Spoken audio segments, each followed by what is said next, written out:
if you're an empath, you definitely have to get away to places like this. This is one of the top tips that I give all empaths that live in a big city, or maybe they live in some sort of place that isn't always giving them good environmental energy. Remember, your environment is super, super important for everything you do. So even if you can't live in a beautiful place like this, it never hurts for you to just kind of take a couple weeks out of the year to just spend time in a place where you can get away from other minds, other emotions, other stories, so you can really vibrate with nature. Because one of the things that you have to learn as an empath is that you need to be able to know when your energy stops and another person's energy begins, okay?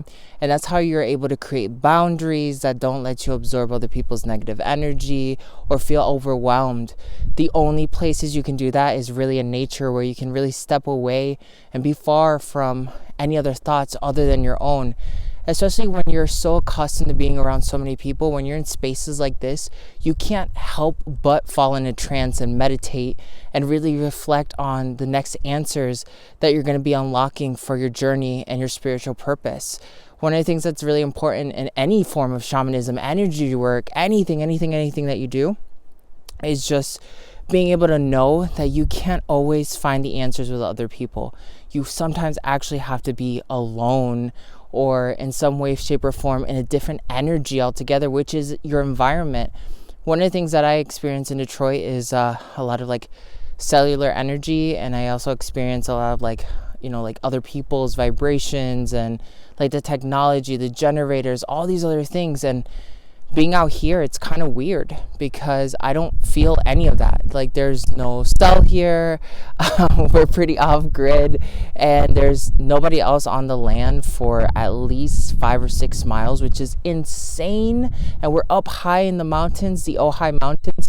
And when I got here, I just noticed, wow, like, I don't hear anything else other than myself. Like, this is really weird. And it almost gave me anxiety because I'm so used to like fighting other people's vibe and universes so I can keep my own.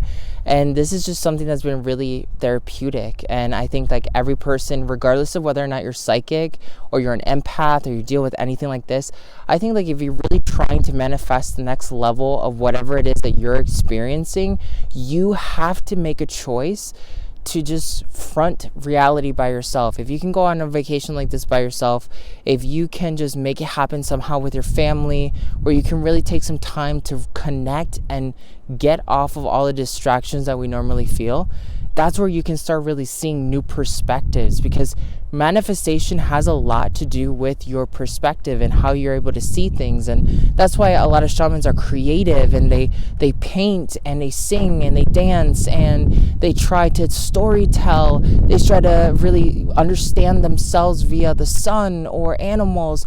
All of this has to do with a greater sense of knowing thyself. You have to know yourself from different aspects, and the only way you can really get to know yourself from those aspects is by challenging what scenarios and what experiences you're going to be giving yourself on a regular basis. So I hope this is really helpful for you. I'm sending you all the love, and I'll catch you next time.